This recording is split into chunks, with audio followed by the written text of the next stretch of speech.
அன்பான வணக்கங்கள். அன்பு நேயர்களே, இந்த பதிவுதனில் நாம் என்ன பற்றி பேச இருக்கின்றோம் என்றால், சனிப்பெயர்ச்சி பலன்களை பற்றி பேச இருக்கின்றோம். சனிப்பெயர்ச்சி அதுக்குள்ளவா வந்துருச்சு அப்படிங்கிற சந்தேகம் உங்களுக்கு வேண்டாம். சனிப்பெயர்ச்சி அதுக்குள்ளே வரலைங்க. எப்போவுமே இந்த சனிப்பெயர்ச்சி அப்படிங்கிறது 2.5 ஆண்டிலிருந்து 3 ஆண்டுக்கு உள்ளாக ஒரு முறை பெயர்ச்சி ஆவார், ஒரு ராசியிலிருந்து அடுத்த ராசிக்கு. தற்பொழுது கும்ப ராசியிலேயே நிலை பெற்றிருக்கக்கூடிய சனி பகவான் வக்ரகதி அப்படின்னு சொல்லக்கூடிய பார்ப்பதற்கு பின்னோக்கி செல்வது மாதிரியான ஒரு தோற்றமுடைய ஒரு பெயர்வு, தற்காலிக பெயர்வு இது, சரிங்களா? ஆனால் அவர் கும்ப ராசியிலிருந்து பின்னோக்கி சென்று மகர ராசிக்குள்ளாக செல்ல மாட்டார், கும்ப ராசிக்குள்ளாகவே தான் நிலை கொள்வார். அதனால் அதை பற்றின கவலை வேண்டிய அவசியம் இல்லை. இந்த வக்ரம்ங்கிறது உண்மையிலேயே வான்மண்டலத்தில் கிரகங்கள் பின்னோக்கி எல்லாம் நகராது. சில சூழ்நிலையின் அடிப்படையில் அந்த கிரகங்கள் ஒப்புமை மாற்றத்தின் அடிப்படையில் பார்வை தோற்றம் அவ்வாறு இருக்கும். அது உண்மை கிடையாது, மாயை. ஆனாலும் அது சில பலன்களை உருவாக்குவதாக ஜோதிட சாஸ்திரம் கூறுகின்றது. அதை தான் வக்ர நிலை. வக்ரம் என்றால் இயல்புக்கு மாறான, பின்னோக்கின் அர்த்தம் கிடையாது, இயல்புக்கு மாறான நகர்வு அப்படிங்கிறது அர்த்தம்ங்க.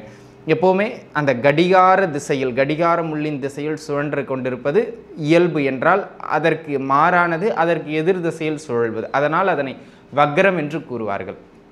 ஆக இந்த வக்ர பெயர்ச்சி சனி பகவான் கும்ப வீட்டிற்குள்ளாகவே அடைகின்றார். இந்த வக்ரம் எப்பொழுது துவங்கும் அப்படின்னு கேட்டிங்கன்னா, சனி இப்போ கும்ப வீட்டில் இருக்காருங்க.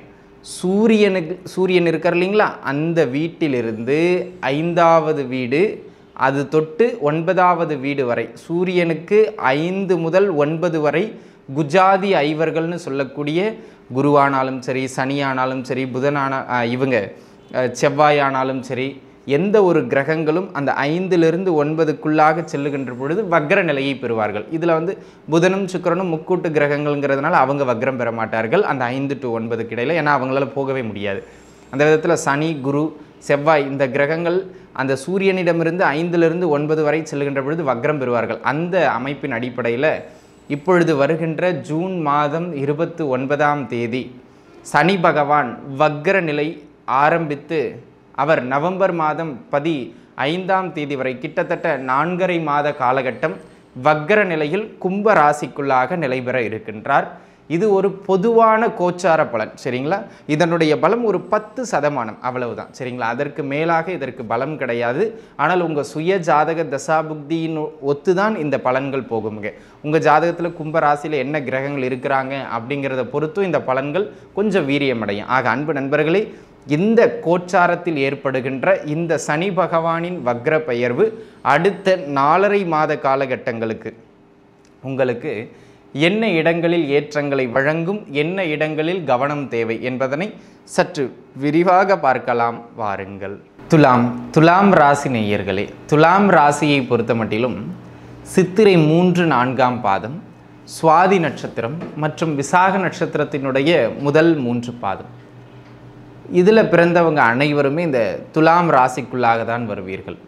இதிலும் நேர்மையான சிந்தனையாளர்கள், வேகமான குணமுடையவர்கள், எந்த ஒன்றையும் டக்குன்னு கால்குலேட் பண்ணுற பழக்கம் உங்ககிட்ட, எது ஒன்றையும் எடை போடுகின்ற பழக்கம், யூகித்து அறிகின்ற பழக்கம் உங்ககிட்ட இயல்பாகவே உண்டு. அந்த ஆற்றல் இயல்பாகவே உண்டு. வியாபார நோக்குடையவர்கள், எங்கிருந்தாலும் கொஞ்சம் முதன்மையாக இருக்கணும்னு நினைக்கிறவங்க. அது மட்டும் இல்லாமல் கடுமையான உழைப்பாளிகள். வேலையில்னு வந்துட்டால் நான் வெள்ளைக்காரன் அப்படிங்கப்பாங்க இல்லையா, அந்த மாதிரியான அமைப்புகளில் அந்த டைலாக் மாதிரி கடுமையான உழைப்பாளிகள், அப்படியே உழைத்து தன் வாழ்நாளில் முன்னுக்கு வரவங்களாம் இந்த துலா ராசியில் துலா லக்னத்தில் பிறந்தவங்க தான், சரிங்களா? சரி, இந்த துலா ராசிக்காரர்களுக்கு தன் ராசிக்கு 5ஆம் இடம்னு சொல்லக்கூடிய பஞ்சமஸ்தானத்திலே சனி பகவான் தற்பொழுது வக்ர நிலை பெறுகின்றார். இந்த 4.5 மாதத்துக்கு 5ஆம் வீட்டில் 4.5 மாதத்துக்கு வக்ர நிலை பெறுறார், சரிங்களா? அந்த மாதிரியான அமைப்புகளில் பொதுவாக இந்த பலன் அப்படிங்கிறது ஒரு 10% தான். கோச்சாரங்கிறதே ஒரு 10% தான், சரிங்களா? அதுக்கு மேலே அதுக்கு பலம் கிடையாது. ஆனால் இப்போ நம்ம இதை என்ன பார்க்க போகிறோம்னா, இது எங்கு தாக்கத்தை உண்டு பண்ணும், ஃபஸ்ட்டு அதை பார்த்துருவோம். அந்த தாக்கம் உங்களுக்கு நன்மையாக அமையுமா தீமையாக அமையுமா, அது உங்கள் ஜாதகத்தை வச்சு பார்க்க போகிறோம். அது உறுதியாக 30% வேலை செய்யும், சரிங்களா?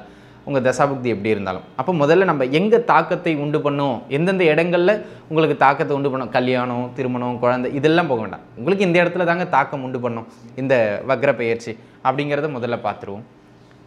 அன்பு நண்பர்களே, உங்களுடைய புத்திரபாக்கியம் சார்ந்த விஷயத்தில் தாக்கத்தை உண்டு பண்ணும், உங்கள் பிள்ளைங்க விஷயத்தில் தாக்கத்தை உண்டு பண்ணும், மைண்டு மனநிலை சம்பந்தப்பட்ட விஷயத்தில் இந்த காலகட்டத்தில் தாக்கத்தை உண்டு பண்ணும்.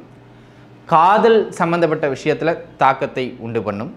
அதேபோல் இந்த காலகட்டம் உங்களுடைய பூர்வீக சொத்துக்கள் சார்ந்த விஷயங்களில் தாக்கத்தை உண்டு பண்ணும். மேஜராக இந்த இடங்களில் தான் இந்த வக்கர சனியின் பெயர்வு உங்களுக்கு தாக்கத்தை ஏற்படுத்தி கொடுக்கும் நண்பர்களே. அது 10%. அது நன்மையாகவும் இருக்கலாம், தீமையாகவும் இருக்கலாம்.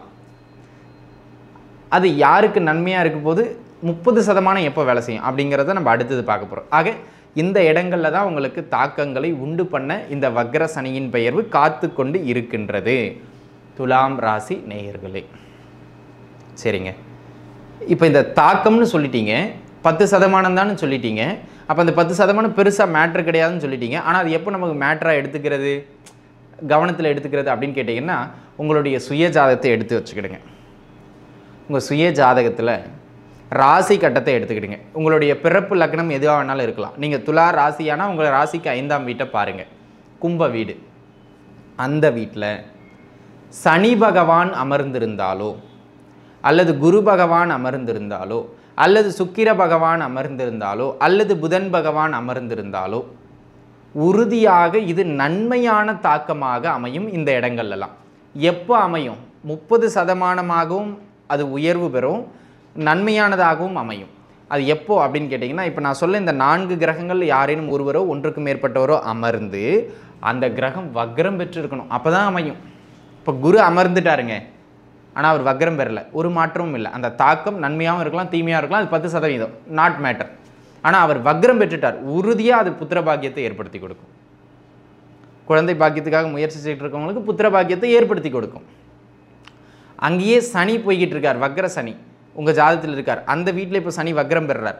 அந்த அமைப்புகள் இருக்கும்போது பார்த்தீங்கன்னா பூர்வீக சொத்துக்களை ஏற்படுத்தி கொடுக்கும், பூர்வீக சொத்துக்களை பெற்றுக் கொடுக்கும். அது சுக்கிரன் அமர்ந்திருக்கிறார், வக்ரம் பெற்றிருக்கிறார். இப்போ அது மேலே வக்ர சனி போகிறார், காதலில் வெற்றியை கொடுத்துட்டு போயிடுவார்.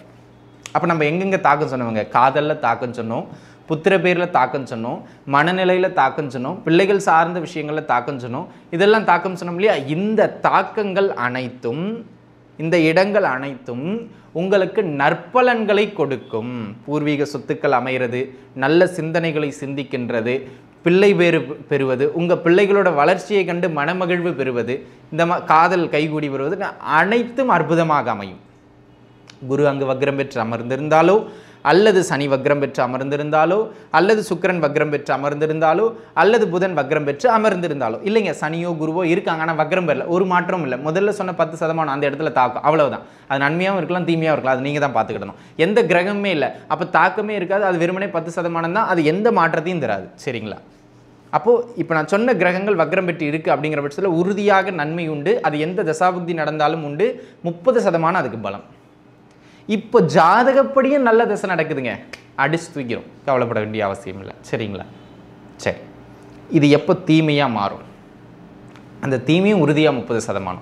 அது எப்போ மாறும் அப்படின்னு கேட்டுக்கிட்டிங்கன்னா, இப்போ அதே கும்ப வீட்டை பாருங்கள். அந்த வீட்டில் ராகுவோ, அந்த வீட்டில் கும்ப வீட்டில் கேதுவோ, அந்த கும்ப வீட்டில் சூரியனோ, அந்த கும்ப வீட்டில் வக்ரம் பெற்ற செவ்வாயோ அமைய பெற்றிருக்கின்றார்கள் எனில், வக்ரம் பெற்ற செவ்வாயோ அமர பெற்றிருக்கின்றார்கள் எனில் இந்த காலகட்டம் உறுதியாக தீமையை செய்யும், உறுதியாக தீமையை செய்யும். எப்படி தீமையை செய்யும்? இப்போ பாருங்கள், அங்கே ராகு இருக்கார், அது மேலே இப்போ சனி போகிறார் அப்படின்னு வச்சுக்கோங்க. கேது இருக்கார், அது மேலே சனி போகிறார்னு வச்சுக்கோங்க. பூர்வீக சொத்தில் வில்லங்கத்தை தரும், பூர்வீகத்திலேருந்து ஒரு பிரச்சனையை கிளப்பி கொண்டு வந்துடும். அங்கேயே செவ்வாய் வக்ரம் பெற்ற செவ்வாயின் மேலேயோ அல்லது சூரியன் மேலேயோ சனி போகிறார், அப்பா பிள்ளை கடையில் அடிச்சுட்டு கிடப்பாங்க. புரியுதுங்களா?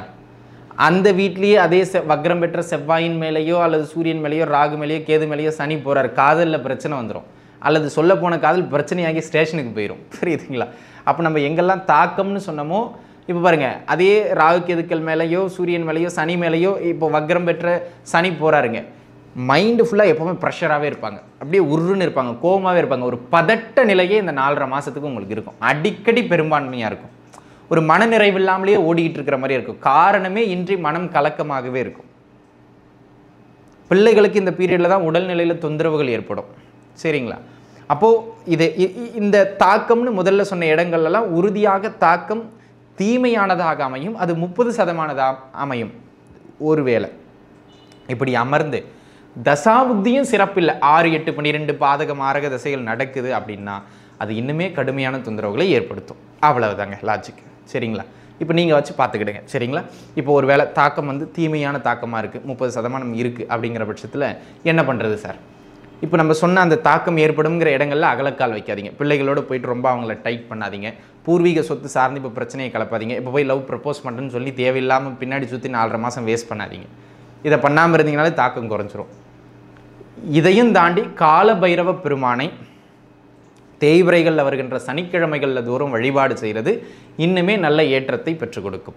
ஆக அன்பு நண்பர்களே, இந்த பதிவு நிச்சயம் உங்களுக்கு பயனுள்ளதாக அமைந்திருக்கும் அப்படின்னு நான் நம்புகிறேன். மீண்டும் உங்களை நல்ல பதிவில் வந்து சந்திக்கின்றேன். ஆக அனைவரும் நன்றாகவே இருப்பீர்கள். வாழ்க வளமுடன். நன்றி.